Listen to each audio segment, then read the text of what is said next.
আপনি কি জানেন প্রতিদিন সকালে মাত্র 1 কোয়া রসুন খেলে আপনার শরীরে এমন কিছু পরিবর্তন হতে পারে যা আপনাকে সত্যিই অবাক করে দেবে। রসুন একটি প্রাকৃতিক মশলা যা আমরা প্রতিদিন রান্নায় ব্যবহার করি, কিন্তু শুধু স্বাদ নয়, এটি একটি শক্তিশালী প্রাকৃতিক ওষুধও।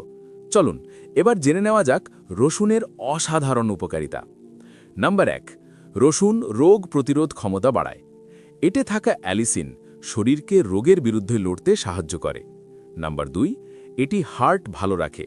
রসুন কোলেস্টেরল কমাতে এবং রক্তচাপ নিয়ন্ত্রণে সাহায্য করে। নাম্বার 3, ডায়াবেটিস নিয়ন্ত্রণে সাহায্য করে। এটি রক্তে শর্করার মাত্রা নিয়ন্ত্রণে রাখতে সহায়ক।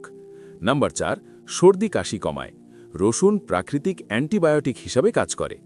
নাম্বার 5, ওজন কমাতে সাহায্য করে। এটি মেটাবলিজম বাড়ায়, ফলে চর্বি কমাতে সাহায্য করে। নাম্বার 6, শরীর ডিটক্স করতে সাহায্য করে। এটি শরীর থেকে ক্ষতিকর টক্সিন বের করে। এবার জানি কিভাবে খাবেন। সকালে খালি পেটে 1 থেকে 2 কোয়া রসুন খেতে পারেন। মধুর সাথে বা গরম পানির সাথে খেলে উপকার বেশি, তবে অতিরিক্ত খাবেন না। যাদের গ্যাস্ট্রিক সমস্যা আছে তারা সতর্ক থাকবেন। প্রাকৃতিকভাবে সুস্থ থাকতে চাইলে আজ থেকেই রসুন খাওয়া শুরু করুন। ভিডিওটি ভালো লাগলে লাইক, শেয়ার ও সাবস্ক্রাইব করতে ভুলবেন না।